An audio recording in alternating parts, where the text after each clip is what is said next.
Update muna nga tayo sa mundo ng basketball, partikular na sa Gilas, Pilipinas. Ito nga ang kupunan ng China at gayon na rin ng Lebanon ay naunahan na ang Pilipinas sa latest FIBA rankings, samantalang ang Chinese Taipei naman ay pinayagang gumamit ng dalawang naturalized player kontra Gilas. Bakit kaya? Ngunit bago yan, pakipindot naman ang like, subscribe at ang notification bell para updated ka sa lahat ng aking ina-upload.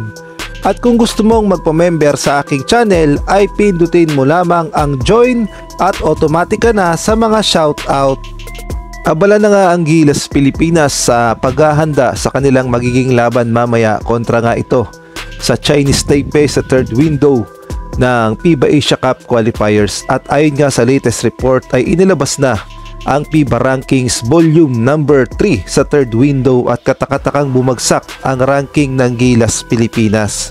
Marahil ay nagbase ang FIBA sa naging laban ng Gilas Pilipinas sa second Doha Cup International Competition kung saan tinambakan nga tayo ng Lebanon at gayon na rin ng Egypt. Kaya siguro naging impact din ang packet tournament na yon kung kaya naman bumagsak talaga ang ranking ngayon ng Gilas Pilipinas sa latest FIBA rankings.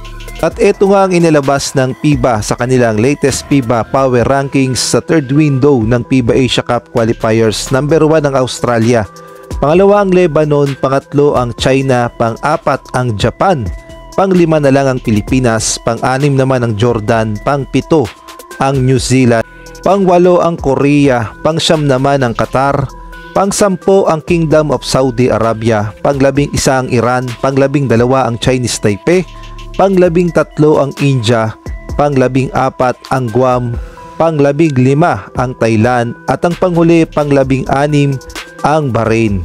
At kung ating ngang babalikan yung second window power rankings ay number 1 ang Australia, pangalawa pa ang Pilipinas, pangatlong Japan, pang-apat ang Lebanon, pang-lima ang New Zealand, pang-anim ang Jordan, pang-pito ang South Korea, pang-walo lang ang China, pang-siyam ang Iran, pang-sampo ang Kingdom of Saudi Arabia, pang-labing-isa ang Kazakhstan, pang-labing-dalawa ang Chinese Taipei, pang-labing-tatlo ang Bahrain, pang-labing-apat ang Thailand, pang-labing-lima ang Guam at pang-labing-anim ang Qatar. Ayan nga yung dating latest FIBA ranking. At eto nga nakakagulat dahil yung Lebanon na dating pang-apat sa rankings ay biglang umangat ng tatlo at pumapangalawa na nga ngayon. Siguro ay naging impact din yung tinalo nila ang Gilas Pilipinas sa Doha Cup kung saan tinambakan nga tayo ng malala.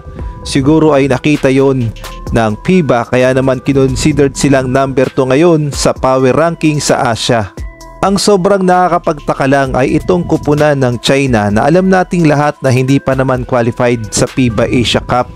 At naghahabol pa lang sila ng panalo sa third window. Ngunit nakakapagtaka na bigla na lamang umangat sa power rankings ng 5 at sila ngayon ay pangatlo na sa latest FIBA power rankings. Kung atin kasing titignan yung qualified team sa FIBA Asia Cup, ang qualified pa lang ay Kingdom of Saudi Arabia, Japan, Australia, Philippines, New Zealand, Lebanon at ang Jordan. So wala pa talagang China, kaya naman nakakapagtaka at bigla silang umangat sa rankings. Samantalang marami naman ang nagtatanong patungkol nga dito sa lineup ng Chinese Taipei. Bakit daw sila pinayagang gumamit ng dalawang naturalized player? Kung atin kasing titignan yung kanilang naturalized player ay itong si Brandon Gilbeck na may height na 7-footer at ito talaga yung legit nilang naturalized player para sa kanilang kupunan. Ang pinagtataka ng marami ay bakit napasama sa lineup itong si Muhammad Abbasi na makukonsider din naman na isang naturalized player dahil hindi naman ito Chinese Taipei, isa itong Africans. Well, ang sagot dyan ay pinaboran kasi ng FIBA na maging local player itong si Abbasi, kaya naman kinukonsider siya ngayong local player sa Chinese Taipei kahit na naturalized player siya. At ayon na rin nga yan sa naging report ng Spin.ph na dalawang naturalized player talaga ang gagamitin ng Chinese Taipei kontra sa Gilas Pilipinas.